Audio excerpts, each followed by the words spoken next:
seen some sketchy type of marketing on social media. People are promoting a certain style of credit repair that I'm not a fan of. So I want to make sure by the end of this episode, you're not only going to know the difference between what credit repair is or credit restoration, depending on who you speak with, and what a credit sweep is, and credit sweep in the negative sense. So let's just jump right in. So if you've been watching this channel for a little bit of time, you've likely heard me mention FCRA. FCRA, they govern and they kind of oversee with different laws the consumer rights that we have. Basically, they empower us to be able to make sure that the things that are on our credit reports, the things that, you know, creditors and the credit reporting agencies, that basically everybody is doing what they're supposed to do. So if you're doing credit repair, if you're looking at hiring a credit repair company, they're all some way, shape, or form, they're utilizing the rules that are inside the FCRA. And I would say the most popular rule out of the FCRA for the credit repair industry is Section 609 and Section 611, both basically stating that we have the right to pull our credit reports and actually see what's on our consumer profiles.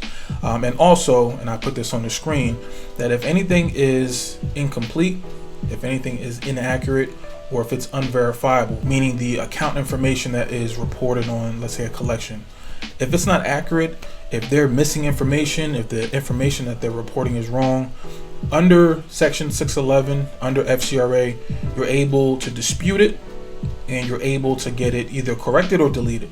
Many times, if you do it the right way, you're able to get things deleted off of your credit report, even if it really does belong to you.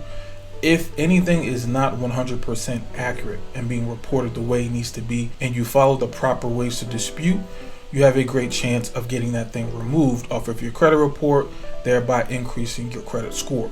This slide right here is basically a summation of the entire credit repair, credit restoration industry. The credit bureaus will need to do their own internal investigation. And I put here, they say it's about 30 days that they have. We've seen since COVID that the 30 days has actually been a little bit longer. We've seen 35 days, we've seen 40 days that they actually have to do their investigation and then either update and delete. But for simplicity's sake, just know that the credit bureaus, they have about a month and some change to basically verify the information, do their investigation, figure out whether or not the information is accurate, and then they'll either update that account with the proper information or they'll delete it, right? And this is the reason why we do like round 1 disputes, we wait, we do a round 2 dispute, we wait, we do a method of verification. We do different strategies and we have to mail out multiple occasions because this is not an overnight process. So all of this right here is the foundational way that you're supposed to do credit repair. But some credit repair companies are offering to guarantee you certain results and say things like they're able to get you get everything off your credit report in less than a week. In 48 hours, get all your derogatory accounts, get all of your collections, get all of your charge-offs. If you pay them a set amount, then boom, in a matter of days, everything's going to be removed, right? So let me just talk about this very quickly. I don't expect anyone to really memorize any of this stuff, but I do want you to just be aware of it. That way, after the end of this video, if you do decide to hire a company, or if you do decide to purchase somebody's like a guru's course or a book, if they're saying anything that doesn't make sense, or if it kind of contradicts what I'm showing you, because I'm not giving you my opinion, I'm just showing you and reading you the different laws under FTC and FCRA. If they start saying anything that starts to contradict what's written in the law, find somebody else, find a different strategy, because you're going to get yourself in trouble. So right here, we're on the FTC page. There is a specific law called the Credit Repair Organization Act. Sometimes they call it CROA. And really the only thing that you need to be aware of is that under CROA, no credit repair company is supposed to be guaranteeing you that within a matter of hours or a matter of days, they're going to get your credit score to be a specific number, or they're going to guarantee that all of your items are going to be removed. There is no legal way for a credit repair agency to promise you and to guarantee you a specific result.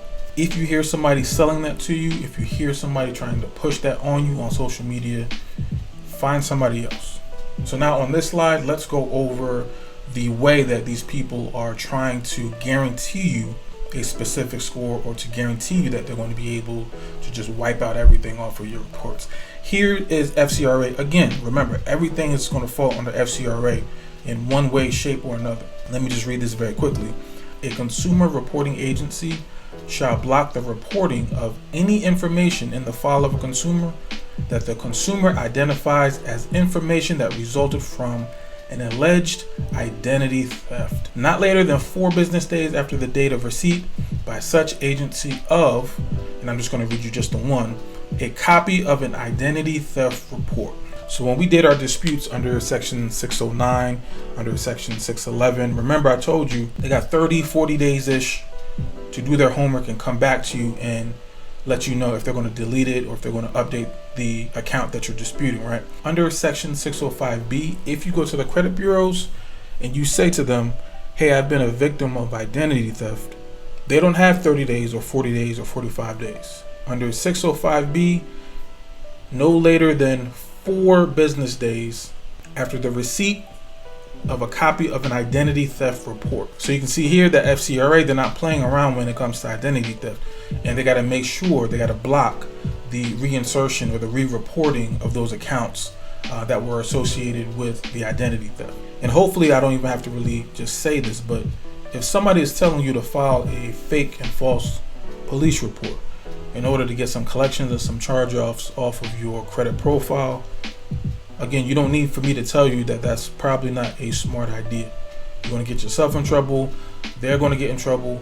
And I'm going to show you in the next slide somebody trying to do this. There's literally no reason for you to try to take shortcuts when it comes to trying to clean up your credit. There's a whole bunch of, just go through my YouTube channel. There's a whole bunch of videos of me talking about the different ways and different loopholes, different ways to look at a credit report, different things to pay attention to.